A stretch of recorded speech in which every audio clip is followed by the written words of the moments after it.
मोहम्मद जुबैर साहब, कुछ खबरें ये भी आ रही हैं कि 18वीं तरमीम में मज़ीद तरमीम के लिए 27वीं तरमीम के लिए मुशावरत शुरू हो चुकी है या होने वाली है और 27वीं तरमीम बस लास्ट मंथ लाई जाएगी। What's your take on this? देखिए, जिस तरह से 26 तरमीम आई थी, आपको याद होगा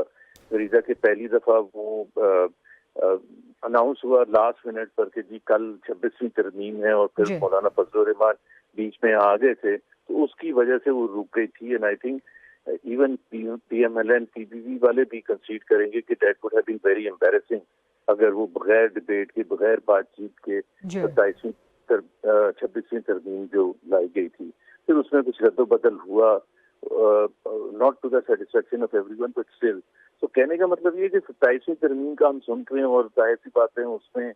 कोई जराए से बात करता है, कोई मतलब मेरा नहीं ख्याल है किसी को पता है एग्जैक्टली कि उसमें क्या होगा। इसीलिए I think the government has learn the lesson from the past and they are keeping the whole process of मुशावरत अंडर रैप्स, और उसको अभी उसको अफशा नहीं कर रहे और कह रहे हैं कि जब तक चीज़ें हतमी ना हो जाएं मुशावरत बड़े चुपके चुपके की जाएगी। लेकिन वो चुपके चुपके गलत है ना। देखें ना कि ये इसका सारी पाकिस्तान को अफेक्ट होता है ना। आइन है, उसमें आप एक तरमीम कर रहे हैं, उस आइन में तरमीम का मतलब ये होता है कि मेजर चेंजेस लेके आ रहे हैं, वो जिसके भी हवाले से हैं, जो भी उसमें है, जाहिर है उसके असरात पूरी कौम पर होते हैं, आइंदा आने वाले दिनों में या सालों में होंगे। तो मेरा ख्याल है उसको डिबेट जिस अभी हम बात कर रहे हैं,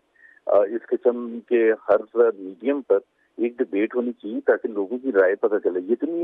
नहीं मैं कह रहा कि जी जाहिर सी बात है हुकूमत के पास मेजॉरिटी है और कंफर्टेबल मेजॉरिटी है, वो पास करवा सकते हैं, बट हमें पता है कि वो तरीका जो है वो बाद में फिर सब कहते हैं कि उसको आपने जबरदस्ती अपनी ब्रूट मेजॉरिटी को यूज करते हुए किया। क्योंकि अगर आप उसको डिबेट ही नहीं करेंगे, और डिबेट करने का मतलब ये है कि वो फोर्सेज जो पार्लियामेंट से बाहर हैं, चाहे वो मीडिया में लोग हैं, चाहे वो सिविल सोसाइटी में लोग हैं, लॉयर्स कम्युनिटी हैं, किसान हैं, स्टूडेंट्स हैं, वो पॉलिटिकल पार्टी जो रिप्रेजेंटेड नहीं है इस वक्त पार्लियामेंट में, सबका हक बनता है कि उनको पता होना चाहिए कि हो क्या रहे। अदरवाइज तो वो फिर एक डिस्कनेक्ट जब होता है तो पास भी हो जाएगा तो लोग उसको ओन नहीं करेंगे। और पीटीआई का इस पे किरदार क्या होना चाहिए, गिवन दैट के पीटीआई को जिस तरह से 9th मे के मामलात पे सजाएं मिल रही हैं, अपोजिशन लीडर उनकी अब सीट बरकरार नहीं है, तो अगर कौमी असम्बली में अपोजिशन लीडर ही नहीं है, सेनेट में अपोजिशन लीडर नहीं है, तो मुशावरत फिर अपोजिशन से किसके साथ होगी, क्या होना चाहिए, अपोजिशन का किरदार क्या होना चाहिए इसमें? फिर देखिए, वो तो बिल्कुल मैं तो इस पार्लियामेंट में पहले भी नहीं बिलीव करता था, और अब तो बिल्कुल उसके असर ही खत्म हो गया है। अगर आपको ये रोज पता चले कि 5-6 और डिस्क्वालीफाई करने के लिए सिफारिश जा चुकी है, leader of the opposition Punjab assembly के भी बाय द वे वो भी फारिग हो चुके हैं, उनको भी 10 साल की सजा। तो जब आप कोई ऑपोजिशन बर्दाश्त, मैं रईदा एक